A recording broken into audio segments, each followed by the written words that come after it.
I Want My Tent by Tony Ross.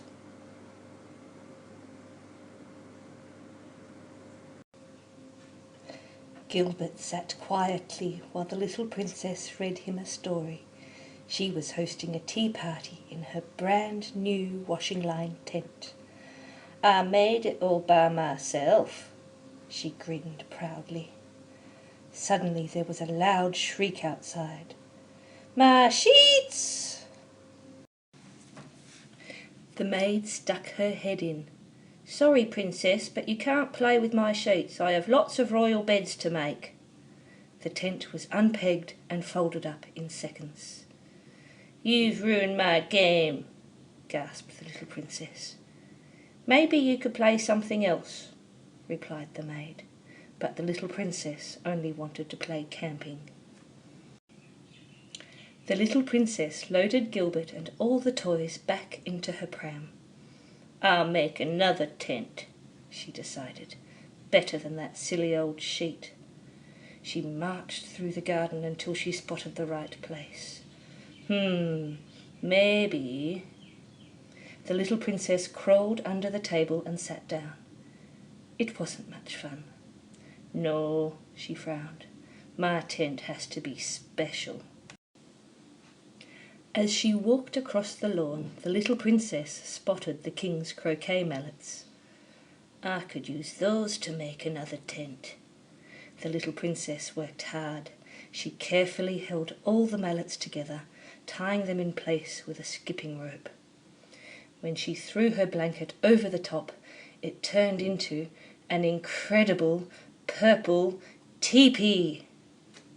The little princess cuddled Gilbert inside their cosy new tent. Now we can play proper camping, she giggled. Princess, have you seen my croquet mallets? The king's head peeped through a gap in the blanket.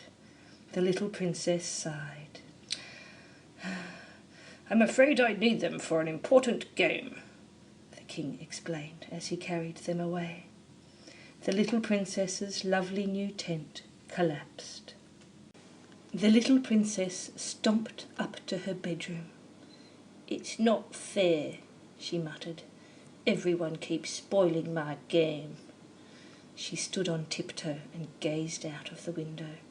I need to find somewhere nice and quiet. A bluebird fluttered past, gliding down to a nest on the branch of a tree. The little princess grinned from ear to ear. That's it!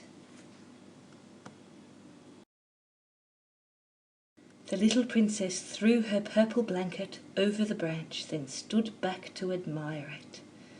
Something's missing, she decided. Luckily, the garden was full of things to brighten up the tent. She found a gnome near the Admiral's pond and all sorts of treasures near the greenhouse. A plant, a watering can, and these, smiled the little princess, picking up the gardener's Wellington boots. The little princess thought that the outside of the tent looked just right. Now to make it a real home, she whispered. First stop was the kitchen. Can I have some milk and biscuits to eat in my tent? Asked the little princess. Oui, but only one, said the chef, trying to ice his cake. Now, shoo, shoo, shoo! The little princess burst into the queen's parlour. Can I have some of your wool for my tent? Her mother smiled at the king. Of course, dear. I'm going to live in my tent forever, announced the little princess, running back out to the garden. By the time she'd loaded up the pram with everything she needed, it was quite a job to push it back to her tent. Hold it there, called the little princess. Scruff and Puss balanced on buckets while she painted their portraits. I just need some nice pictures and my tent will feel like home, the little princess smiled. The paintings were pegged up in no time. The little princess was so pleased with her comfy new tent, she decided to have a tea party. Nobody noticed two curious mice creeping in. "Biscuit, anyone?" asked the little princess in a grown-up voice.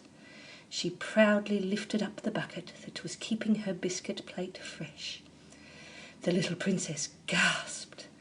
"Mices!" The two brown mice trembled amongst the crumbs and scampered away. Suddenly there was a clap of thunder. Rain started to pour through the tent onto the little princess's head. All of her lovely paintings were ruined. "Ah!" "Much better," soothed the maid 10 minutes later. "All nice and warm." "But my tent is all soggy," cried the little princess. The maid wrapped the fluffy bath towel more snugly around her. "I'll dry it out tonight." Before she could argue, the little princess found herself tucked up in bed. "I'll tell the queen you're ready for your good-night kiss," smiled the maid. The little princess dived under the covers. "Gilbert, where are you?" The little princess knew exactly where to find Gilbert.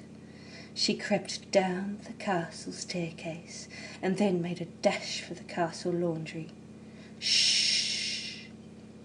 Scruff and Puss jumped out of their basket and padded silently behind her. "Gilbert!" cried the little princess, pushing open the laundry door. "Aha!" There was Teddy Gilbert hanging from a peg, plus all of her camping things. "Nighty, nighty," said the queen when she popped up to the little princess's bedroom. "Princess?" asked the maid. They both gasped. The room was empty. The castle was searched from top to bottom, right down to the royal laundry. Suddenly the queen pointed to the clothes rack. They could just see the little princess curled up inside. The best tent ever. The end.